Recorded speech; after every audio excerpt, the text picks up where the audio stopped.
Hello everyone, welcome, and today we are going to talk about some of the plants or seeds that I'm not growing in my garden for 2026. The plants that I'm going to go over are some of the plants which did not perform well for me, or I just did not like them in my garden, so that's why I'm not growing them. I might get back to them probably maybe next year or not, but not this year. So this year it's a no for me. So if you like this, that's okay too. The very first one is going to be controversial. I think all of these are going to be. The first one is amaranth. I love amaranth, so don't get me wrong on that. I had amaranth, the variety, I had a couple of varieties growing. The one which struck me the most was the red spikes. It has dark foliage and beautiful blooms. I made so many different flower arrangements with it. It looked beautiful in the landscape. It was just perfect. There are two things why I don't want amaranth in my garden. The first is that it's just too big. It's too big, and I don't want to dedicate too much space for just one variety of a plant in my garden. So I am not going to grow amaranth. And the second reason, it reseeds like anything. So for me, reseeding is fine. I would like some surprises in my garden, but the way this reseeds is just insane. Like, I'm going to get so many amaranth anyway, so if I change my mind, I probably just plant one or two, but it's going to be hundreds and hundreds and hundreds of seedlings coming up all over the place. So just because of those two reasons, the size, which is still I can plant maybe one or two, can be managed, but the reseeding itself is something which I am not ready to deal with. So if I have like ample amount of space, my whole farm, then I can have the whole farm of amaranth without me doing anything, honestly. So this is how I feel about it. So I love the look of it. I love in the flower arrangements, even if you don't have anything else, just cut few blooms from amaranth and make a flower arrangement. It looks beautiful, but it just reseeds everywhere. Indoors, outdoors is just a mess for me personally. So I'm taking a break from amaranth, not starting seed, but I'm gonna get anyways in my garden because the reason I'm not growing it. The second one is statice. I love the look of statice, and I might grow in upcoming years, but for this year I'm not, because it did not perform really well for me last year.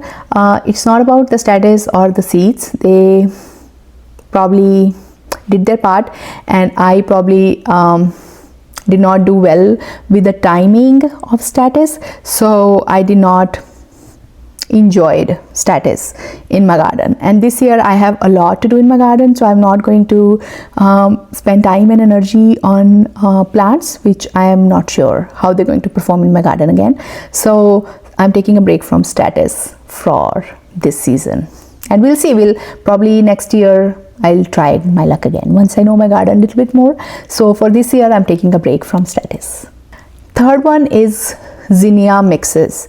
Even though I have placed my order for zinnia seeds, and I've ordered zinnia mixes in that, but I'm talking about zinnia mixes which have some big zinnias and some small zinnias, those kind of things. I like those big giant zinnias, but I really don't like the look for those small blooms with single petal around them. That's something I don't enjoy. The only reason I would maybe be okay with it if I know that I'm growing them, and I know that they look really cute in a flower arrangement, but for me the number one reason growing these flowers is to have it in my landscape so that I can enjoy it in my garden, not just for making arrangements. So I rather plant those California Giants and Baneri series. So those I have ordered, but trying to not give too much space for zinnia mixes. And another one is shorter dahlias. I have ordered from Longfield Gardens last year as well, the short dahlias, but they sort of like, the tubers were not good, or what was it, I'm not sure. I ordered probably 6 or 7. It was a set, probably 6 dahlias, and only 2 of them sort of came up for me, and the blooms were also not that impressive, so I rather have something else planting in that space. And proven winners also have annual dahlias, so I have seen those performing really well if I compare with starting a very small dwarf kind of dahlias from tubers. So I feel like I can get proven winners dahlias if I want that very dense look and I want to grow the dwarf dahlias, then I would go proven winners route than ordering tubers for dwarf dahlias. So not growing dwarf dahlias this year. If they come back for me, great, because I don't store my dahlias, I just let them be. I'm in Atlanta zone 8A, so we might be okay leaving them outside. We'll see. We are going to get really cold this weekend, so hopefully, fingers crossed, that we are going to get some dahlias which show up for me in my garden. Last one is dahlias from seed. I'm not planting any dahlias. I'm not starting any dahlias from seed this year, and I don't even have seeds for dahlias that I can start from seed. So for me, tubers is the way to go when it comes to dahlias, and I really enjoy the process, because when you plant a tuber, you know that what kind of dahlia you are going to get, and with the seed is more of like you're not sure, and then you can store the dahlia, particular flower or bloom that you like, you can store that and you can name the dahlia, which I already have one in my garden.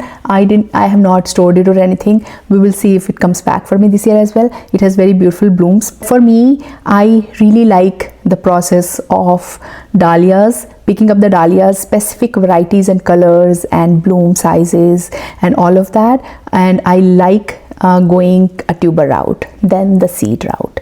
So I'm not planning to start any dahlias from seed this year. Those are some of the plants that I am not into this year. Might change in upcoming years. For me personally, I don't want to dedicate the whole space in my garden for something which I don't really like and just growing for the sake of growing. So I'm taking a break from these things in my garden for this year. We will revisit, and maybe some things just fall off from my list and some might come back on my list. We will see how it goes, but so far these are the things I am not starting from seed for my garden. Of course, there are going to be surprises. I'm sure that I'm going to see so many amaranth seedlings in my garden this year. We will see. We will see how it goes. But that's all for today's video, and let me know which plants or seeds that you are not interested to grow in your garden this year and why. I really want to know that. And that's all for today's video, and I will see you in my next one.